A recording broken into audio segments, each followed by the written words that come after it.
یہ لوگ آپ سے روح کے بارے میں پوچھتے ہیں۔ روح ایک ایسی چیز ہے جو تمام مذہبی کتابوں میں اس کا تذکرہ ملتا ہے۔ یہ جب جسم میں ہوتی ہے تو انسان زندہ ہوتا ہے، جب یہ جسم سے نکل جاتی ہے تو انسان مردہ ہو جاتا ہے۔ تو مشرکین نے رسول اللہ صلی اللہ علیہ وسلم سے پوچھا کہ آپ واقعی اگر اللہ کے پیغمبر ہیں تو روح ایک ایسی چیز ہے جس کو ابھی تک کوئی ایکسپلین نہیں کر سکا ہے۔ مختلف مفسرین کے اقوال ملتے ہیں، بعض نے کہا یہودیوں نے پوچھا، بعض نے کہا فلاں نے پوچھا، ہمیں اس سے غرض نہیں ہے، لیکن ایک کامن سوال آپ صلی اللہ علیہ وسلم سے کیا گیا تو قرآن نے اس کو وحی بنا کے نازل کر دیا کہ یہ آپ سے روح کے بارے میں پوچھتے ہیں، آپ ان کو بتا دیجئے قول الروح من امر ربی، روح میرے رب کا حکم ہے۔ اللہ کا حکم باڈی میں ہوتا ہے، آپ زندہ ہوتے ہیں، اللہ کا حکم نکل جاتا ہے، آپ مر جاتے ہیں۔ تو اب سوال پیدا ہوتا ہے بھئی یہ تو روح کو آپ نے صحیح طرح سے ایکسپلین نہیں کیا، ڈیفائن نہیں کیا، آپ اگر اللہ کے سچے پیغمبر ہیں تو روح کو ڈیفائن کریں آپ۔ اس کا جواب قرآن نے دیا وَمَا أُوتِيتُم مِّنَ الْعِلْمِ إِلَّا قَلِيلًا، نہیں دیا گیا تمہیں علم مگر بہت تھوڑا، تمہارے پاس نالج بہت تھوڑی ہے۔ کیوں تھوڑی ہے؟ کہ تمہارا دماغ محدود اور علم حاصل کرنے کی صلاحیت محدود۔ تو محدود صلاحیت والا ہر چیز نہیں سمجھ سکتا، یعنی اللہ نے بتا دیا کہ انسان روح کو پورے طور پہ سمجھ ہی نہیں سکتا ہے۔ اور حقیقت یہ ہے کہ آج میڈیکل سائنس نے اتنی ترقی کر لی ہے، لیکن آج بھی میڈیکل سائنس یہاں ہتھیار ڈال دیتی ہے کہ انسانی باڈی میں زندگی کیسے ہوتی ہے۔ میں نے ڈاکٹروں سے بھی اس بارے میں پوچھا، بڑے بڑے ایکسپرٹ ڈاکٹر سے، وہ بھی کہتے ہیں کہ اس کو صحیح طرح سے سائنس ایکسپلین نہیں کر پاتی ہے اور ہتھیار ڈالنے پڑتے ہیں کہ ہمیں نہیں پتا، یعنی وہ کون سی چیز ہے جس کی وجہ سے ہم چل رہے ہیں، دیکھ رہے ہیں، بول رہے ہیں، محسوس کر رہے ہیں چیزوں کو۔ یہ ایک عجیب ہی خدا کی قدرت ہے یہ۔ آپ دیکھیں باڈی جب انسان جب مر جاتا ہے تو پوری باڈی ایسے ہی ہوتی ہے۔ آپ کہہ سکتے ہیں کہ ہارٹ بیٹ نہیں ہوتی اس لیے اس میں احساس نہیں ہوتے، بھائی آپ مصنوعی طریقے سے اس کا دل بھی چلا دیں، آپ ان میں شعور نہیں آتا۔ تو یہ جو شعور ہے جس کی وجہ سے ہم دیکھ رہے ہیں، سن رہے ہیں، محسوس کر رہے ہیں چیزوں کو، یہ کوئی مادی چیز نہیں ہے۔ مادی چیز تو یہ ہاتھ ہیں، یہ سر ہے، یہ ناک ہے، یہ آنکھ ہے، یہ تو مادی چیز ہے۔ اس میں اس کی اجزائے ترکیبی بھی ڈاکٹر بتا دیتے ہیں کہ آپ کی باڈی میں آئرن کتنا ہے، پوٹاشیم کتنا ہے، میگنیشیم کتنا ہے، سوڈیم کتنا ہے، اور اس میں جناب منرلز اور دوسرے منرلز کتنے ہیں، اور واٹر کی مقدار اس میں کتنی ہے۔ تو ساری چیزیں تو مادی چیزیں نا، آپ اس کو الگ الگ کریں تو یہ سب یہ وہی چیزیں ہیں جو زمین پہ پائی جاتی ہیں، اور آپ حقیقت میں اس کو جوڑ دیں تو بھی ایک پتلا بن جائے گا۔ لیکن کیا خدا کی قدرت ہے کہ ماں کے پیٹ میں ایسی جان پڑتی ہے بچے میں کہ اس میں شعور پیدا ہو جاتا ہے۔ تو یہ ایک ایسی چیز ہے جس کو قرآن نے بتا دیا کہ تمہیں علم بہت تھوڑا دیا گیا ہے۔ تو تم جس پیغمبر سے یہ سوال پوچھ رہے ہو وہ بھی بشر ہیں، تو یہ ضروری نہیں کہ اللہ تعالیٰ نے ہر چیز کا علم پیغمبر صلی اللہ علیہ وسلم کو دیا ہو، اور یہ بھی ضروری نہیں کہ اگر کسی چیز کا علم پیغمبر کو دیا ہے تو وہ تمہیں بھی دیا جائے، کیونکہ مینٹل لیول تمہارا محدود ہے، اس میں ایسی چیز نہیں ڈالی جا سکتی جو تمہارے مینٹل لیول سے اوپر کی چیز ہے۔ تو اس لیے اس سوال کا جواب یہ دیا گیا کہ تم یہاں جو ہے اس میں عقل کے گھوڑے دوڑانا چھوڑ دو، تمہاری عقل یہاں تک پہنچ نہیں سکتی۔ آگے اللہ فرماتے ہیں وَلَئِن شِئْنَا لَنَذْهَبَنَّ بِالَّذِي أَوْحَيْنَا إِلَيْكَ، عین ممکن ہے رسول اللہ صلی اللہ علیہ وسلم کو اس پر ایک رنج ہوا ہو۔ یہ بات میں نے کسی تفسیر میں نہیں پڑھی ہے، میں اپنے ذوق سے یہ بات کہہ رہا ہوں کہ اگلی آیت اور پچھلی آیت کا جو ربط ہے، جو مفسرین ربط بیان کرتے ہیں وہ تو ایک نارملی ایک ربط ہے، لیکن میرے اپنے ذوق سے ایک بات کہ جب اللہ تعالیٰ نے نبی صلی اللہ علیہ وسلم کو بتایا کہ آپ اور آپ کے ماننے والے روح کی حقیقت تک نہیں پہنچ سکتے کیونکہ انسانوں کو ہم نے علم بہت تھوڑا دیا ہے، تو ممکن ہے رسول اللہ صلی اللہ علیہ وسلم اس پہ غمزدہ ہوئے ہوں کہ میں روح کو ایکسپلین نہیں کر پاتا کیونکہ اللہ نے مجھے بھی علم محدود دیا ہے۔ تو اللہ نے آگے بتایا کہ اے محمد صلی اللہ علیہ وسلم، جتنا علم اللہ نے آپ کو دیا ہے نا، اللہ چاہے وہ بھی چھین لے، اللہ کو یہ حق، اللہ کو اختیار حاصل ہے، لہذا جو علم آپ کو ملا ہوا ہے اس پر بھی آپ اللہ کا شکر ادا کریں، اور وہ بھی عام لوگوں سے بہت زیادہ ہم نے علم دیا ہے۔ تو یہ اللہ کی دین ہے، اللہ کی فضل ہے، اللہ کا فضل ہے آپ کے اوپر۔ ہم چاہیں تو یہ علم بھی لے لیں آپ سے۔ تو جتنا علم اللہ نے آپ کو دیا یہ اللہ کی طرف سے آپ کو دیا گیا ہے، یہ انسان کا کمال نہیں ہے۔ ہم چاہیں تو یہ علم واپس بھی لے سکتے ہیں، تو اس لیے جب اللہ نے اپنے فضل سے آپ کو ایک علم دیا ہے تو آپ اس پر اللہ کا شکر ادا کریں، اور جس چیز کا علم اللہ نے آپ کو نہیں دیا اس پہ آپ رنجیدہ اور افسوس نہ کریں۔ آپ اس کی مثال ایسے ہے، جیسے ایک شخص ہو جس کو کسی نے بہت ساری چیزیں لا کے گفٹ کر دی ہوں، کوئی چیز نہ ملی ہو، اس پہ وہ رنجیدہ ہو، تو ہم اسے کیا کہتے ہیں کہ بھئی یہ جو آپ کو یہ چیز ملی ہے یہ بھی آپ کی محنت سے نہیں ملی ہے، یہ بھی کسی نے آپ پر احسان کر کے آپ کو دی ہے۔ تو جو چیز آپ کو کسی کے احسان کی وجہ سے ملی ہے اس پہ تو آپ کو شکر ادا کرنا چاہیے، اس میں یہ دیکھنا کہ فلاں چیز کیوں نہیں ملی، فلاں چیز کیوں نہیں ملی، یہ اس کا موقع نہیں ہے۔ تو اللہ بھی اپنے حبیب صلی اللہ علیہ وسلم کو گویا کہ تسلی دے رہے ہیں کہ ہم نے جو آپ کو علوم عطا کیے ہیں، ہم چاہیں تو یہ علوم بھی آپ سے واپس لے لیں۔ تو انسان کو جتنا علم اللہ نے دیا اس پہ اس کا شکر ادا کرے، اور جو چیزیں اس کے مینٹل لیول سے اوپر کی ہیں ان چیزوں کا علم حاصل نہ ہونے کی وجہ سے غمزدہ نہ ہو، کیونکہ ہمیں تو جو بھی ملا ہے اللہ کی وجہ، اللہ نے ہمیں بھیک میں دیا ہے گویا کہ وہ۔ اس لیے آگے اللہ نے فرمایا وَلَئِن شِئْنَا لَنَذْهَبَنَّ، اے نبی اگر ہم چاہیں تو ہم لے جائیں بِالَّذِي أَوْحَيْنَا إِلَيْكَ، اس علم کو جو ہم آپ کی طرف وحی کر رہے ہیں، جتنا علم اللہ نے آپ کو دیا ہم اس کو سلب کر سکتے ہیں۔ سلب کرنے کی دو صورتیں ہوتی ہیں، آئندہ کے لیے وحی نازل ہونا بند ہو جائے، اور یہ بھی صورت ہو سکتی ہے کہ جو وحی نازل ہوئی ہے وہ جو علوم اللہ نے آپ کو دیے ہیں وہ سارے آپ کے ذہن سے اللہ تعالیٰ اوجھل کر دیں۔ آگے اللہ نے فرمایا ثم لا تجد لك به علينا وکیلا، پھر اس علم پر آپ ہمارے لیے کوئی اپنا مددگار، اپنے لیے کوئی ہمارے خلاف مددگار بھی نہیں پائیں گے، کیونکہ اللہ سے بہرحال کون لڑ سکتا ہے، کون ہے جو اللہ سے وہ علوم چھین کے آپ کو واپس دے دے، یہ پاسبل نہیں ہے۔ الا رحمتا من ربک، یہ الا قرآن کا بہت جگہوں پر بڑا مزیدار ہوتا ہے۔ میں حرم میں نماز پڑھ رہا تھا، شیخ المعیقلی حرم کے امام ہیں، بڑی زبردست تلاوت کرتے ہیں۔ جب سورہ معارج پڑھ رہے تھے عشاء کی نماز میں پہنچا عمرے کی نیت سے، تو وہ سورہ معارج بڑی پیاری آواز میں پڑھتے ہیں، وہ بہت پیارا قرآن پڑھتے ہیں کہ ان الانسان خلق ہلوعا اذا مسہ الشر جزوعا واذا مسہ الخیر منوعا۔ اللہ تعالیٰ انسان کی شکایتیں بیان کر رہے ہیں کہ انسان بڑا جلد باز ہے، جب اسے مصیبت پہنچتی ہے صبر نہیں کرتا، چیخو پکار شروع کر دیتا ہے، اور جب اسے خوشی پہنچتی ہے تو شکر نہیں کرتا، اترانے لگتا ہے۔ اذا مسہ الشر جزوعا واذا مسہ الخیر منوعا، اور بخل کرنے لگتا ہے۔ الا المصلین، یہاں بھی الا ہے، اللہ فرماتے ہیں ہاں الا کا مطلب آسان ترجمہ ہوگا ہاں کچھ لوگ ہیں جو ایسے نہیں ہیں، المصلین جو نمازیں قائم کرتے ہیں، والذین الا المصلین الذین هم علی صلاتهم یحافظون، جو اپنی نمازوں کی حفاظت کرتے ہیں، لاماناتهم وعہدهم راعون، اپنی امانتوں اور معاہدوں کی پابندیاں کرتے ہیں، یعنی جو اچھے لوگوں کی صفات ہیں جن میں یہ صفات پائی جائیں گی وہ ایسے نہیں ہوں گے۔ تو اکثر جگہ قرآن کا جو اللہ ہے نا وہ ایک تلوار کی طرح ہوتا ہے کہ اللہ کچھ لوگ ایسے ہیں، یعنی اللہ تعالیٰ گویا ٹاپک کو بالکل چینج کر رہے ہوتے ہیں۔ یہاں بھی ایسا ہے، علماء لکھتے ہیں کہ جب رسول اللہ صلی اللہ علیہ وسلم پر یہ آیات نازل ہوئی ہوں گی تو آپ صلی اللہ علیہ وسلم کا دل کیسے ہل گیا ہوگا کہ اللہ ایک گویا کہ ایک طرح کی صورتاً تو یہ دھمکی ہے کہ اگر ہم چاہیں تو جو علم اے محمد صلی اللہ علیہ وسلم، جو علوم ہم نے آپ کو دیے ہیں ایک سیکنڈ میں سارے ختم کر دیں ہم۔ تو علماء کہتے ہیں آپ صلی اللہ علیہ وسلم کا دل کیسا دہل گیا ہوگا یہ آیت سن کے کہ بھئی اللہ تو بڑا مستغنی ہے، وہ تو اس سیکنڈوں میں مجھ سے سارے علوم چھین سکتا ہے۔ اور پیغمبر کے دل میں جو قدر ہوتی ہے نا جس نعمت کی، سب سے زیادہ وہ ہے علم۔ ایک کروڑ پتی ارب پتی آدمی ہو جو پیسے پہ بڑا مرتا ہو، ہر وقت دولت کی فکر میں لگا رہتا ہو، اسے سب سے بڑا کھٹکا یہ ہوتا ہے کہ مجھ سے دولت چھن نہ جائے۔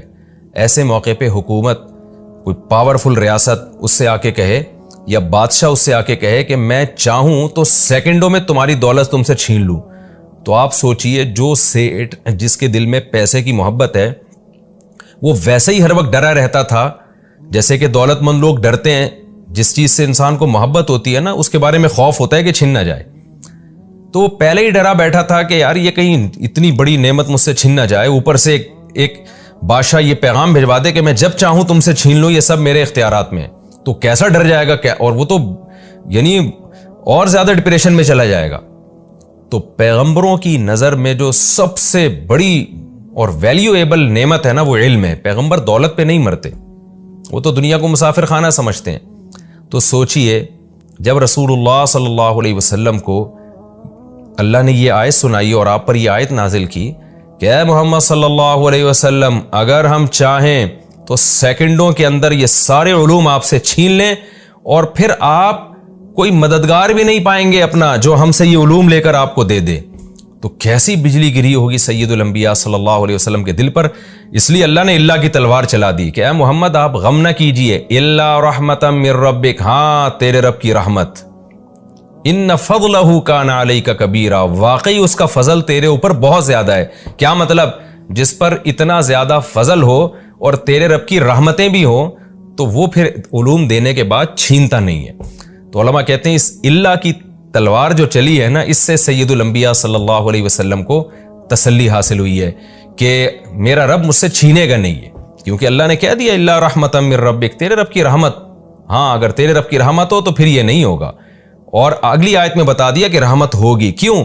ان فضلہ کان علیک کبیرا، اے محمد صلی اللہ علیہ وسلم بے شک اس رب کا فضل تیرے اوپر کبیرہ بہت زیادہ ہے. تو جب جس پر بہت زیادہ فضل ہوتا ہے اس سے اللہ نعمتیں چھینتا نہیں ہے. آگے اللہ فرما رہے ہیں قل ان اجتمعت الانس، اے نبی آپ ان سے کہہ دیجئے. اب جو اللہ نے آپ صلی اللہ علیہ وسلم کو علوم دیے، ان علوم میں قرآن تو سب سے بڑا علم ہے، اور آپ صلی اللہ علیہ وسلم کے نبی ہونے کی بہت بڑی دلیل ہے.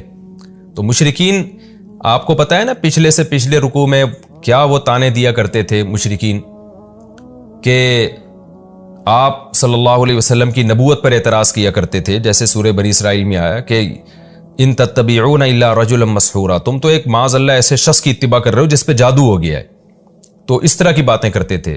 تو اللہ نے بتایا کہ اے مشرکین، اگر تم یہ سمجھتے ہو کہ یہ علوم اللہ نے نہیں دیے پیغمبر صلی اللہ علیہ وسلم کو، خاص طور پہ جو قرآن ہے، بلکہ انہوں نے خود سے یہ گھڑ لیا ہے اور نسبت اللہ کی طرف کر رہے ہیں، تو اے نبی آپ ان کو اعلان کر کے بتا دیجئے کہ میں تو اکیلا ہوں نا، میں نے معاذ اللہ فرض کر لو اکیلے یہ قرآن بیٹھ کے بنایا اور یہ آیتیں میں تمہیں سنا رہا ہوں. میں تمہیں چیلنج کرتا ہوں کہ تم اکیلے نہیں، تمام انسان اور تمام جنات مل کے اس جیسا تم بھی قرآن لے آؤ نا، اور تم سب ایک دوسرے کی مدد کرو. ایک تو یہ ہوتا ہے نا کہ سارے اپنے طور پہ بیٹھ کے آیتیں بنانا شروع کر دیں، تو کوئی نہ کوئی تو ممکن ہے نکال کے لے آئے ایسی آیتیں. بھی سارے شعراء، سارے خطیب جب بیٹھیں گے کہ بھئی ہم بھی ایسا مضمون بنانے کی کوشش کرتے ہیں جس کا انداز بیان ایسا ہو اور اس کے مضامین ایسے ہوں، تو ہزاروں لوگ جب مل کے کام کرتے ہیں تو کوئی نہ کوئی تو کامیاب ہو جاتا ہے نا. تو اللہ کہتے ہیں یہ طریقہ بھی اختیار کرو، اور اگر اس میں ناکام ہو جاؤ، کوئی بھی اس جیسا قرآن نہ لا سکے، تو پھر سب مل کے کوشش کرو کہ بھئی ہم ایک دوسرے کو مشورہ دیتے ہیں کہ ایک آیت بناؤ، اور پھر بڑے بڑے فصیح اور بلیغ شعراء کو لے کر آؤ، خطیبوں کو لے کر آؤ، ان سے کہو کہ بھئی اس آیت میں بتائیں کہ کیا ہم چینجنگ کریں کہ یہ ایسی بلیغ بن جائے جیسے قرآن کی آیت ہے، اور یہ جملہ، یہ سینٹنس آپ بتائیے، ایسا مضمون ہم پیش کریں لوگوں کے سامنے. تو سارے خطیب مل کے جو ہے نا، جیسے اس کی مثال ایسے نا جیسے آپ کوئی بہت بہترین مضمون لکھتے ہیں، میں نے ایک ٹاپک دے دیا کہ بھئی یہ ایک ٹاپک ہے، 1000 طلبہ کو میں نے ذمہ لگا دیا کہ سب اس ٹاپک پر بہت اچھا لکھیں. تو ظاہر ہے ان ہزاروں میں ایک تو ایسا ہوگا نا جو سب سے اچھا ہوگا، تو وہ کتنا اچھا ہوگا. تو ایک طریقہ تو یہ ہے چیلنج کا، لیکن قرآن کہہ رہا ہے کہ تم ہزاروں مل کے بھی کرو گے نا تو پھر بھی اتنا اچھا نہیں بنا سکتے جیسا قرآن ہے.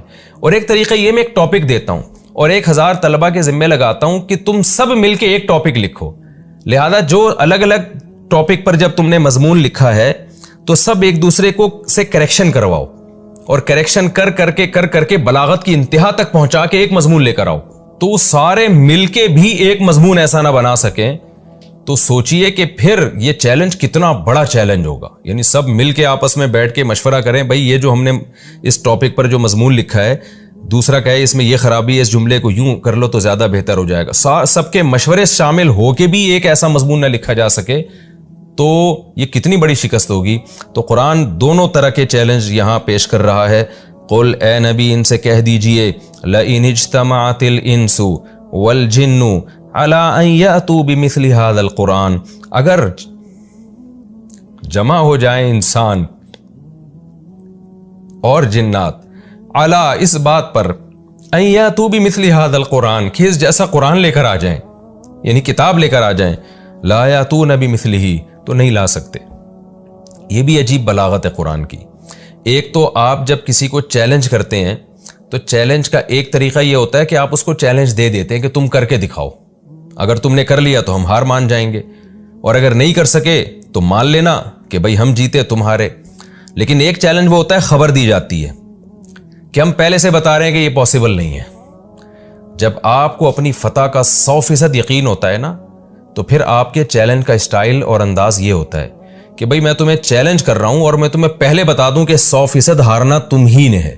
تو قرآن کا یہ دوسرا انداز ہے، قرآن خبر دے رہا ہے، چیلنج کے انداز نہیں کر رہا کہ تم بھی کرو ہم بھی کرتے ہیں، ہم تو لا رہے ہیں تم بھی لے کر آؤ تو دیکھتے ہیں ایسا پاسبل ہے یا نہیں ہے۔ اگر پاسبل نہیں ہے تو مان لینا، پاسبل ہو گیا تو نہ ماننا۔ قرآن خبر دے رہا ہے، لا یاتون بمثلہ، اے نبی آپ ان کو خبر دے دیئے کہ یہ پاسبل ہی نہیں ہے۔ وَلَوْ كَانَ بَعْضُهُمْ لِبَعْضٍ ظَهِيرًا، یہ انفرادی طور پر یہ محنت کریں یا ایک دوسرے کے ساتھ مددگار بن جائیں تو بھی ممکن نہیں ہے یہ۔ وَلَقَدْ صَرَّفْنَا لِلنَّاسِ فِي هَذَا الْقُرْآنِ، اے اللہ یہ چیلنج تو قرآن میں کئی بار دے چکا ہے، اور جو آیتیں تو پیش کر رہا ہے جس طرح سے، یہ آیتیں تو بار بار درس میں آ رہی ہیں۔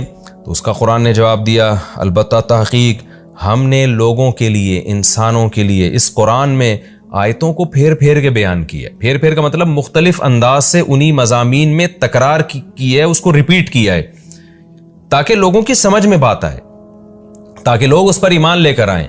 لیکن اللہ فرماتے ہیں من کلی مثل، ہر طرح سے کی مثالوں کو ہم نے بار بار ریپیٹ کیا ہے مختلف انداز سے۔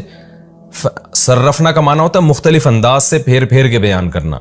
فَأَبَى أَكْثَرُ النَّاسِ، اللہ شکایت کر رہے ہیں لیکن اکثر لوگ سوائے انکار کے کسی اور آپشن کو قبول نہیں کرتے، وہ پھر بھی انکار کر رہے ہیں اس قرآن مجید کا۔ وقالوا، اور کیسے بیہودہ اعتراضات کرتے ہیں سید الانبیاء محمد صلی اللہ علیہ وسلم پر۔ ہم ان کے سامنے یہ آیتیں پیش کر رہے ہیں کہ ان کا جواب لے کر آؤ، لیکن وہی ایک ضد اور ہٹ دھرمی والی بات، وہ کیسے مطالبے کرتے ہیں، لن نؤمن لک، اے محمد صلی اللہ علیہ وسلم ہم آپ پر ایمان نہیں لے کر آئیں گے، حتی تفجر لنا من الارض ینبوعا، آپ معجزے دکھائیں ہمیں، آپ جب تک زمین پہ اشارہ کر کے ہمارے لیے چشمہ جاری نہیں کر دیتے اس وقت تک ہم ایمان نہیں لے کر آئیں گے۔ یا پھر ایک اور کام کریں آپ، او تکون لک جنہ، آپ کے لیے ایک باغ ہو، آپ تو مسکین ہیں، غریب ہیں، پیون زدہ کپڑے پہنتے ہیں، گھر میں 40 دن آپ کے چولہا نہیں جلتا، تو آپ کے لیے ایک باغ ہونا چاہیے، اشارہ کریں باغ پیدا ہو جائے، من نخیل، کھجور کا، وعنب، انگوروں کا۔ عرب میں سب سے زیادہ مرغوب پھل جو تھے وہ کھجور اور انگور تھے، بہت زیادہ کھایا بھی کرتے تھے، انگور پیدا ہوتا تھا طائف میں، اور کھجور تو پورے عرب میں ہی پیدا ہوتا تھا۔ او تکون لک جنۃ من نخیل وعنب، یا آپ کے لیے انگور اور کھجوروں کے باغات ہوں، فتفجر الانہار، اور پھر ان کو سیراب کرنے کے لیے نہریں بھی آپ نے خود ہی جاری کرنی ہے، اس میں اشارہ کریں فتفجر الانہار خلالہا، ان کے بیچوں بیچ خوبصورت نہریں جاری ہوں، دریاں جاری ہو جائیں، تفجیرہ بہتے ہوئے دریا، خوب پانی اس میں پھوٹ رہا ہو۔ او تسقط السماء، دوسرا یہ جو آپ بار بار کہتے ہیں نا کہ اللہ کا عذاب آئے گا، عذاب آئے گا، تو کما زعمتا، جیسے کہ آپ کے دعوے ہیں نا، اس حساب سے آپ ایسا کریں کہ پتہ نہیں کب آئے گا عذاب، آپ خود کیوں نہیں گرا دیتے آسمان ہمارے اوپر، معاذ اللہ، آپ گرائیں آسمان ہمارے اوپر کسفن ٹکڑوں کی شکل میں، آسمان کے ٹکڑے آ کے ہم پہ گرنا شروع ہو جائیں۔ او تاتی باللہ، یا جس اللہ کی آپ بات کرتے وہ تو ہمیں نظر ہی نہیں آتا، اس کو تو ہم نے دیکھا نہیں ہے۔ او تاتی باللہ، آپ لے آئیں اس اللہ کو، والملائکۃ، اور فرشتوں کی بات کرتے ہو آپ، وہ بھی ہمیں نظر نہیں آتے، قبیلہ ہمارے سامنے لا کے دکھائیں آپ۔ آج یہی اعتراضات ملحد اور جو سائنس پرست لوگ ہیں نا، بالکل یہی اعتراضات آج وہ مذہب پہ کرتے ہیں کہ ہم نے نہ اللہ کو دیکھا، ہم نے نہ فرشتوں کو دیکھا، تو ہم کیسے ایمان لے آئیں۔ قرآن نے ان تمام باتوں کا کیا جواب دیا، وما اوتیتم من العلم الا قلیلا، کہ آج بھی انسان کو نا اپنی سائنسی ترقی پہ بہت ناز ہے، جو کائنات میں جتنا علم ہے نا، انسان اس کے 0.0001% تک بھی نہیں پہنچا ہے، لیکن اتنے تھوڑے علم پہ تکبر اتنا ہے کہ خدا کی آنکھوں میں آنکھیں ڈال کے بات کر رہا ہے، اور اپنے بنانے والے کا اور اس کے پیغمبروں کا انکار کر رہا ہے، اور ان سچے پیغمبروں کی باتوں کا انکار کر رہا ہے۔ تو یہ جیسے پہلے مشرکین کا جو انداز تھا، آج بھی وہی انداز ہے آج کے ملحدین کا۔ اللہ کہتا ہے او یکون لک بیت من زخرف، یا ایک اور بات ہم آپ سے چاہتے ہیں کہ آپ کے لیے ایک گھر ہو سونے کا، آپ تو بھائی اللہ کے لاڈلے ہو نا, آپ کہتے ہو میں اللہ کا لاڈلا پیغمبر ہوں, تو یہ غربت میں کیوں آپ کا وقت گزر رہا ہے؟ سونے کے آپ کے پاس محلات ہونے چاہیے. او ترقی فی السماء, دوسرا یہ کہ آپ کے تو اللہ سے اتنے تعلقات ہیں اور آپ اللہ کے محبوب ہو, اور ظاہر ہے جب آپ پیغمبر ہو تو آپ کے پاس تو بڑی طاقتیں ہوں گی, تو آپ آسمان پہ کیوں نہیں چلے جاتے؟ ہمارے سامنے آپ جائیں, آسمان کو چھو کے آئیں. وَلَن نُؤْمِنَ لِرُقِيِّكَ, اور پھر بطور مذاق کے یہ بھی کہتے تھے کہ اے محمد صلی اللہ علیہ وسلم, یہ نہ سمجھنا کہ آپ آسمان پہ چلے گئے اور نیچے آ گئے تو ہم مان جائیں گے, کیونکہ معراج پہ تو نبی نے دعویٰ کیا تھا نا میں آسمان سے ہو کے آیا ہوں. تو یہ نہ سمجھ لینا کہ آپ چلے گئے اور نیچے آ گئے تو ہم مان لیں گے, نہ نہ نہ نہ. حتیٰ تنزل علینا کتابا, ہم اس وقت تک نہیں مانیں گے جب تک آپ ہمارے اوپر ایک کتاب لے کر نہ آئیں, نقرأہ, جس کو ہم پڑھیں, اپنی آنکھوں سے دیکھیں. اس کتاب سے یا تو قرآن مراد ہو سکتا ہے کہ جبریل کیوں لے کر آ رہے ہیں, آپ آسمان پہ جاؤ, اللہ آپ کو کتاب دے, ہم دیکھیں لے کر آ رہے ہیں اور پھر لے کر آئیں, تو ہم پھر مانیں گے واقعی اللہ نے دی آپ کو. یہ تو آپ پہ جبریل آ رہا ہے, نہ جبریل ہمیں نظر آتا ہے نہ وہی ہمیں نظر آتی ہے. اور دوسرا, اس کتاب کا مطلب دستاویز ہو سکتی ہے کہ آپ آسمان پہ جائیں تو خدا کی طرف سے کوئی سرٹیفکیٹ ملے آپ کو, دستاویز ہو جس پہ اللہ کے سائن ہو, جیسے عربوں میں عادت تھی مہر ہو, ہمیں یقین آ جائے کہ واقعی آپ اللہ سے ملاقات کر کے آ رہے ہو. تو ورنہ ایسا نہ ہو نظر کا دھوکہ ہوگا, پھر تو یہ ہو سکتا ہے نظر کا دھوکہ ہو جائے ہمیں. تو ایسے جائیں اور ہمارے سامنے یہ سب چیزیں لے کر آئیں.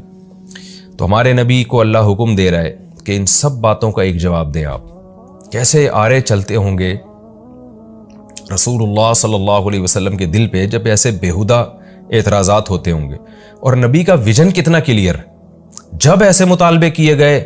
ایک ہی بات کہ میں بشر ہوں, میں انسان ہوں, میں پیغمبر ہوں, میں اللہ کا پیغام تم تک لے کر آیا ہوں, میں نے خدا ہونے کا دعویٰ تھوڑی کیا ہے. تو قل, اے نبی ان سے کہہ دیجئے, سبحان ربی, میرا رب ہر عیب سے پاک ہے. میں یہ سارے کام کرنے لگوں تو تم تو مجھے کو خدا بنا لو گے. میں تو انسانوں کو خدا سے ملانے آیا ہوں, نہ کہ خدائی کا دعویٰ کرنے آیا ہوں. تو سبحان ربی, میرا رب ہر عیب سے پاک ہے, میں اس کے فضائل سنانے کے لیے آیا ہوں, اس کی توحید بیان کرنے کے لیے, اس کی طاقت قدرت بیان کرنے کے لیے آیا ہوں. یہ سارے کام میں کرنا شروع کر دوں تو تم تو مجھے خدا مان لو گے. اور الوہیت کا دعویٰ میں تھوڑی کر رہا ہوں. اگر میں اپنے بارے میں دعویٰ کروں, دیکھیں دلیل ہمیشہ دعوے پہ دی جاتی ہے. اگر کوئی دعویٰ کرے کہ میں خدا ہوں تو اس کے ذمہ دلیل یہ ہے کہ وہ اپنی طاقت کا مظاہرہ کرے. اگر کوئی دعویٰ کر رہا ہے کہ میں ڈاکٹر ہوں تو دلیل کیا ہے کہ وہ لوگوں کا علاج کر کے بتائے. اگر کوئی یعنی جو بھی آپ کا جس ہنر کا بھی آپ دعویٰ کرتے ہیں نا, تو لوگ آپ سے اس پر دلیل مانگتے ہیں کہ یہ ہنر آپ میں ہے, اس کی کیا دلیل ہے آپ کے پاس. یہاں بھی یہی انداز ہے سید الانبیاء صلی اللہ علیہ وسلم کا کہ اللہ آپ سے کہہ رہے ہیں کہ آپ نے خدا ہونے کا دعویٰ تو نہیں کیا نا. جو رب خدا ہونے کا دعویٰ کرتا ہے وہ اپنے طاقتور ہونے کے دلائل دیتا ہے کہ اس نے آسمان بنائی, آسمان بنایا, زمین بنائی, اور یہ ساری چیزیں اس نے بنائی ہیں. تو آپ صاف طور پہ کہہ دیجئے سبحان ربی, میرا رب ہر عیب سے پاک ہے. هل كنت الا بشر رسولا, نہیں ہوں میں مگر ایک انسان, رسولہ اللہ کا پیغمبر ہوں. تو انسان یہ سارے کام نہیں کر سکتا, میں نے خدا ہونے کا دعویٰ نہیں کیا. یہ ہمارا رکوع کمپلیٹ ہو گیا. اگلے رکوع کا لفظی ترجمہ, مختصر گرامر بھی ہو چکی, اور اس رکوع میں بھی چند باتیں بہت اہم ہیں. ان میں ایک اہم بات جو ہے نا کہ وما اوتیتم من العلم الا قلیلا. آج بھی بہت سی باتیں ایسی ہیں جو ہمارے مینٹل لیول سے اوپر کی ہے, ہمیں اس کی گہرائی میں نہیں جانا چاہیے, اور اپنی صلاحیتوں کو, ان چیزوں کو سمجھنے میں برباد بھی نہیں کرنا چاہیے. یہ جو ڈارون نے نظریہ پیش کر دیا نا کہ انسان بندر سے وجود میں آئے, یہ بھی ایسی چیز ہے. سائنس کے ذریعے ہم یہ اندازہ لگا نہیں سکتے کہ انسان کی ابتدا کیسے ہوئی, یقینی طور پر اندازہ لگانا ناممکن ہے. تو اس کا اصل جواب یہ تھا کہ کہہ دیتے ہمیں نہیں پتا کیسے پیدا ہوا. تو اب ہم پیغمبروں سے پوچھیں گے جن کے برحق ہونے کی دلیل قائم ہو چکی ہے. تو اگر آپ پیغمبر کی سیرت پہ اور ان کی تعلیمات پہ غور کرتے ہیں تو آپ کا دل گواہی دے گا کہ یہ اللہ کے بھیجے ہوئے پیغمبر ہیں. تو پھر ان کی خبر پہ آپ کو یقین کرنا پڑے گا کہ انسانیت کی ابتدا آدم سے ہوئی ہے. یہ میں فرض کر لیتا ہوں کہ اگر مان لیا جائے کہ انسانیت کی ابتدا آدم سے ہونا, یہ سائنس سے ثابت نہیں ہوتا, ورنہ حقیقت یہ کہ تھوڑی سی کھوپڑی انسان استعمال کرے تو یہ سائنس سے یہ بات ثابت ہوتی ہے. آج اتنی آبادی ہے اور اس آبادی کو آپ پیچھے لے کر جائیں تو یہ گراف ایسے جائے گا قلت کی طرف, تو بہت جلد یہ اوپر جا کے یہ ایک انسان پہ جا کے ختم ہو رہا ہے.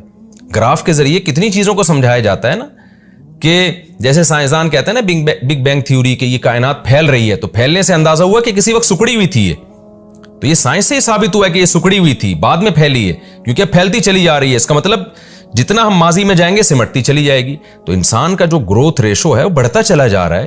تو آپ ایک گراف بنائیں تو اس کا مطلب اسی اسپیڈ کے ساتھ پیچھے اس کو آپ کم کرتے چلے جائیں تو سارے پیچھے انسان ہی آپ کو نظر آئیں گے, اور آخر میں جا کے ایک مرد اور عورت پہ جا کے یہ ختم ہو جائیں گے.